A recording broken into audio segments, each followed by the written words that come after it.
ఒంటరిగా లేము. నేను ఒంటరి వాడిని అనుకోవద్దు, దేవుడు తోడుగా ఉంటాడు. సమయం వచ్చినప్పుడు మనుషులను కూడా దేవుడు నీకు తోడుగా ఉంచుతాడు.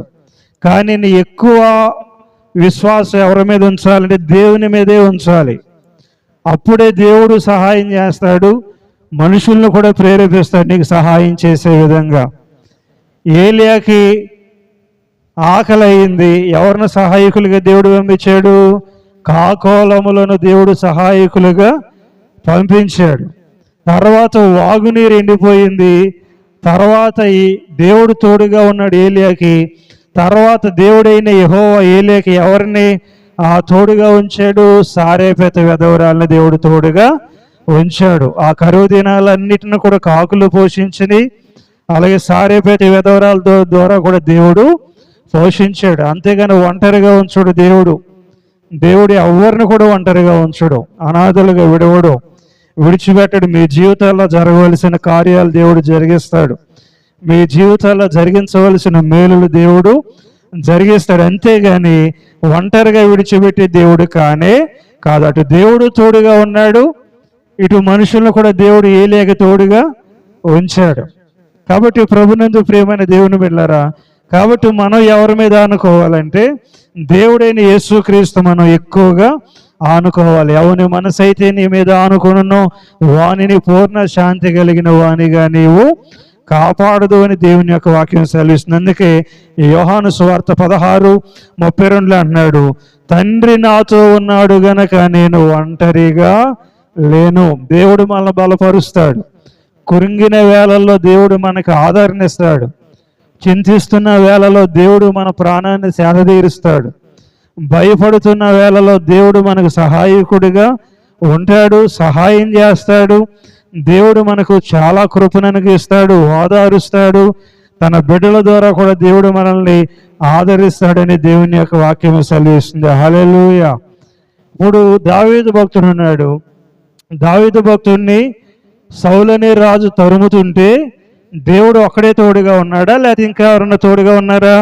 దేవునితో పాటు 600 మందిని కూడా దేవుడు ఆయనకి తోడుగా ఉంచాడు. ఎంతమందిని?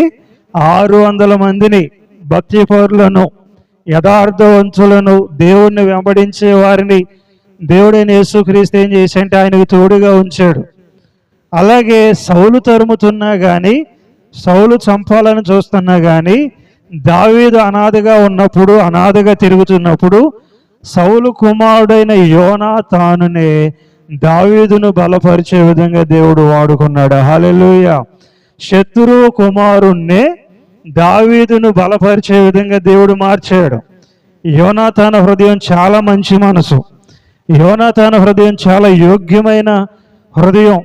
యోనాతాను యొక్క ప్రేమ చాలా విలువైంది. తండ్రిలాగా ప్రవర్తించలేదు.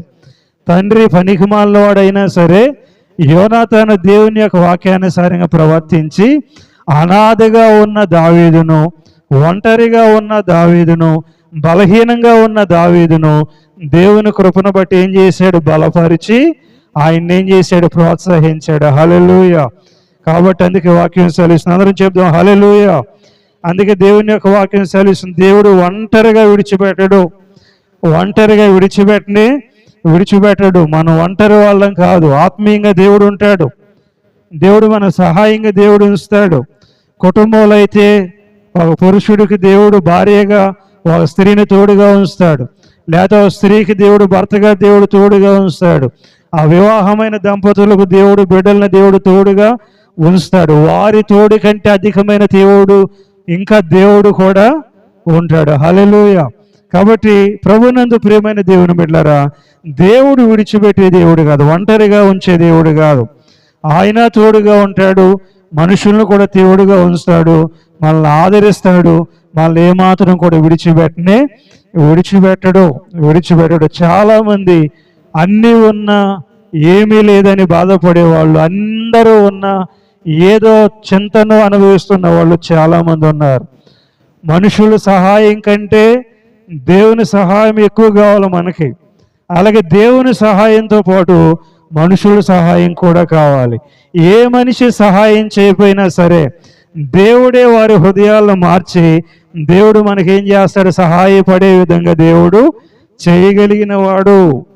అందుకే వాక్యం సెలవిస్తుంది సామెతల గ్రంథంలో, రాజుల హృదయాలనంట నీటి కాలువలను త్రిప్పినట్లుగా దేవుడు తిప్పుతాడంట తన బిడ్డల కోసం. రాజుల హృదయాలను నీటి కాలువను త్రిప్పినట్లుగా దేవుడైన యెహోవా తన బిడ్డలకు సహాయం చేయడానికి త్రిప్పుతాడని దేవుని యొక్క వాక్యము సెలవిస్తుంది. కాబట్టి డబ్బున్న అనాథలుగా ఉండేవాళ్ళు ఉన్నారు, బంధువులున్న అనాథలుగా ఉండేవాళ్ళు ఉన్నారు, అన్నీ ఉన్న అనాథలుగా ఉండేవాళ్ళు ఉన్నారు. కానీ దేవుడు అంటున్నాడు, నేను నిన్ను ఒంటరిగా విడిచిపెట్టను, నీతో ఉంటాను, నీతో కలిసి నివాసము చేస్తానంటున్నాడు. అంతకన్నా ఇంకా ధన్యత ఏముంది? కాబట్టి ప్రభునందు ప్రియమైన దేవుని బిడ్డలారా, దేవుడు మనల్ని ఎప్పుడు కూడా చేయి విడిచిపెట్టే దేవుడు కానే కాదు. ఎవరైనా చేయి విడిచిపెట్టవచ్చేమో కానీ దేవుడు చేయి విడిచిపెట్టే దేవుడు కాదని దేవుని యొక్క వాక్యము సెలవిస్తుంది. మనం ఒంటరి వాళ్ళం కాదు, దేవుడు మనకు తోడుగా ఉన్నాడు. మనం నిరుత్సాహపడాల్సిన అవసరం లేదు, దేవుడు మనకు సహాయకుడిగా ఉంటాడు. మనం కృంగిపోవాల్సిన అవసరం లేదు, దేవుడే మనకు అన్ని విషయాల్లో కార్యాలను దేవుడు చేస్తాడు. చూడండి, యెజ్రా గ్రంథం 1వ అధ్యాయం. యెజ్రా గ్రంథం, ఒక రాజును ఇశ్రాయేలు ప్రజలకు దేవుడు ఎలా అండగా చేశాడో మందిరాన్ని కట్టడానికి అక్కడ వాక్యంలో రాయబడింది. యెజ్రా గ్రంథం 1వ అధ్యాయము 1వ వాక్యం నుంచి ఏం కట్టించమని ఆజ్ఞయించానంట? యెహోవా మందిరమును కట్టించమని యెహోవా నాకు ఆజ్ఞ ఇచ్చినాడు. ఎవరితో మాట్లాడాడు దేవుడు? ఒక అన్యజనుడైన రాజుతో మాట్లాడాడు. ఆ రాజు పేరు కోరేషు. ఏం పేరు అతని పేరు? కోరేషు. కోరేషుకి ఏం పట్టింది చెప్పండి? దేవుని మందిరాన్ని కట్టడానికి. దేవుని తెలుసుకున్నవాడు కాదు, దేవుడు అంటే సరిగ్గా విధానం తెలియదు. అయినా సరే దేవుడైన యెహోవా అంట తన మనస్సును ప్రేరేపించండి. ఏం చేశాడు? ప్రేరేపించండి. హల్లెలూయా. దేవుని మందిరాన్ని కట్టడానికి కోరేషు హృదయాన్ని ఇశ్రాయేలు ప్రజల వైపు ఎలా ప్రేరేపించాడో, నీకు సహాయాన్ని చేయడానికి కూడా దేవుడు, నీకు తెలియని వారిని దేవుడు మనసులను ప్రేరేపిస్తాడు. నీ ముక్కు తెలియని వారిని కూడా దేవుడు ప్రేరేపిస్తాడు, దయ పుట్టిస్తాడు, జాలి పుట్టిస్తాడు. అంతేగాని దేవుడు ఏమాత్రం కూడా అనాథగాను ఒంటరిగాను విడిచిపెట్టే దేవుడు కాదు. కాబట్టి అంటున్నాడు, మందిరం కడదాం రండి, నేను మీకు సహాయాన్ని చేస్తాను, డబ్బుని ఇస్తాను, దేవుడు మీకు తోడుగా ఉంటాడు, మీరు రండి, నేను మీకు తోడుగా ఉంటాను, నేను కూడా రాజుని ఆజ్ఞాపిస్తున్నాను కదా, దేవుడే నాతో మాట్లాడాడు కదా, నాకు ఆజ్ఞాపించాడు దేవుడు, కాబట్టి మందిరాన్ని కడదాం రమ్మని ఇశ్రాయేలు ప్రజలందరినీ కూడా ఆహ్వానిస్తే చాలామంది రాజు ఆజ్ఞకు లోబడి, రాజు తీర్మానానికి లోబడి సొలొమోను కాలంలో ఉన్న మందిరం నెబుకద్నెజరు పడగొడితే మరలా కోరేష్ అనే రాజు మందిరాన్ని కట్టాడు. హల్లెలూయా. కాబట్టి ప్రభునందు ప్రియమైన దేవుని బిడ్డలారా, ఇశ్రాయేలు ప్రజలు కూడా అనుకోవచ్చు, మరలా మేము మందిరం కట్టుకోవటం అసాధ్యం, మేము ఒంటరి వాళ్ళం, బలహీనులము, శాపగ్రస్తులము, బానిస బతికే వాళ్ళం మేము, మాకు ఎవరు సహాయం చేస్తారు, మరలా మా ఆత్మీయ జీవితాన్ని ఎవరు కడతారు, మా దేవాలయాన్ని ఎవరు కడతారని వాళ్ళు కూడా ఎంతో నిరాశతో ఉన్నారు. ఆ సమయంలో చల్లటి కబురు చెప్పాడు రాజైన కోరేషు, దేవుడు నాతో మాట్లాడాడు. ఆయన మరలా ఏమంటున్నాడు తెలుసా? సకల దేశాలను దేవుడు నా వశము చేస్తున్నాడు. ఎన్ని దేశాలంట? సకల దేశాలు, సకల ప్రజలను దేవుడు యెహోవా నా వశము చేశాడు. అన్ని జనుడు గ్రహించాడండి, అన్ని జనుడు గ్రహించాడు. ఇంతగా నేను రాజ్యాన్ని పరిపాలిస్తున్నానంటే, ఇన్ని దేశాల మీద నేను చక్రవర్తిగా ఉన్నానంటే, అన్ని దేశాలను నా వశపరిచింది దేవుడైన యెహోవాయే. హల్లెలూయా. కాబట్టి ప్రభునందు ప్రియమైన దేవుని బిడ్డలారా, ఒక అన్యజనుడైన కోరేష్ అనే రాజునే ఇశ్రాయేలు ప్రజలకు అండగా దేవుడు నిలిపితే, నీకు నాకు అండగా దేవుడు ఎవరిని నిలపడా? ఖచ్చితంగా దేవుడు నిలుపుతాడు. ఒంటరిగా విడిచిపెట్టడు. తన యందు భయభక్తులు కలిగిన వారిని దేవుడు ఒంటరిగా విడిచిపెట్టడు.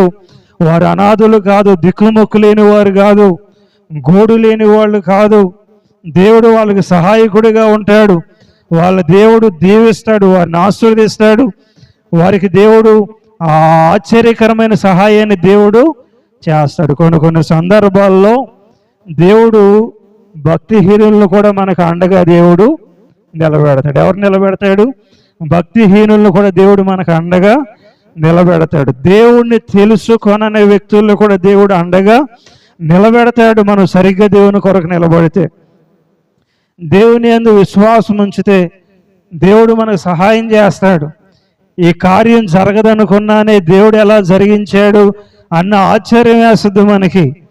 కాబట్టి విశ్వాసం ఉంచండి, దిగులు పడమాకండి, అధైర్యపడమాకండి. అధైర్యంతో ఉన్న ఇశ్రాయేలు ప్రజలకు రాజు సెలవిస్తున్నాడు, దేవుడు నాతో మాట్లాడాడు, ఆయన యొక్క మందిరాన్ని కట్టమని. పదండి, మందిరాన్ని కడదాం, దేవుడు మనకు తోడుగా ఉంటాడు, మీకు కూడా తోడుగా ఉంటాడని ఒక అన్ని జీవుడైన రాజు ఇశ్రాయేలును ప్రేరేపించాడు. దేవుడేమో కోరేషును ప్రేరేపిస్తే, కోరేషేమో దేవుని పేట ఇశ్రాయేలు ప్రజలను ప్రేరేపించాడు. కాబట్టి ప్రభునందు ప్రియమైన దేవుని బిడ్డలారా, దేవుడు సహాయం చేస్తాడు. మనుషులకు చేతగాని సహాయం దేవుడు చేస్తాడు. మనుషులు చేసే సహాయాన్ని దేవుడు వారి హృదయాలను ప్రేరేపించి మనకు సహాయాన్ని, మన తోటితో వారి ద్వారా దేవుడు మనకి ఏం చేస్తాడు? సహాయాన్ని చేస్తాడు. కాబట్టి మనం అనాథులము కాము, మనం ఒంటరి వారం కాము. యూదులు కూడా ఒంటరి వాళ్ళు అయిపోయారు, అనాథులుగా అయిపోయారు. కానీ దేవుడు అదే స్థితిలో వారిని విడిచిపెట్టలేదు. వారికి అండగా, వారికి తోడుగా దేవుడే ఉండటమే కాదు, కానీ దేవుడు వారికి అండగా తోడుగా ఉంటూ శారీరకంగా కూడా కోరేష్ అనే రాజుని దేవుడు ఉంచాడు. ఆత్మ సంబంధమైన అండ కావాలి, శారీరకమైన అండ కూడా కావాలి. అయితే దీంట్లో గమనించాల్సింది ఏంటంటే, శారీరకమైన అండ కావాలని ఆత్మ సంబంధమైన అండ పోగొట్టుకుంటే ప్రమాదం. దేవుడే ఇవ్వాలి శారీరకమైన అండ. శారీరకమైన అండ కోసం మనుషులను సంతోషపెట్టడం కానీ, వారికి నచ్చింది చేయటం కానీ, వాళ్ళకి నచ్చింది చేసే దేవుణ్ణి దుఃఖపరచడం కానీ చేయకూడదు. అలా కాదు, దేవుడు ఆయన అండగా ఉంటాడు, శారీరకంగా కూడా మనుషులను అండ చేస్తాడు. ఎప్పుడు? వాక్యం సెలవిస్తుంది, మన ప్రవర్తన ఆయనకి ఇష్టమైనప్పుడు మన శత్రువులను కూడా దేవుడు మిత్రులుగా మారుస్తాడు. మన ప్రవర్తన ఆయనకి ఇష్టమైనప్పుడు మనకి సహాయం చేయని మనసులను కూడా దేవుడు సహాయం చేసే మనసులుగా దేవుడు మారుస్తాడు.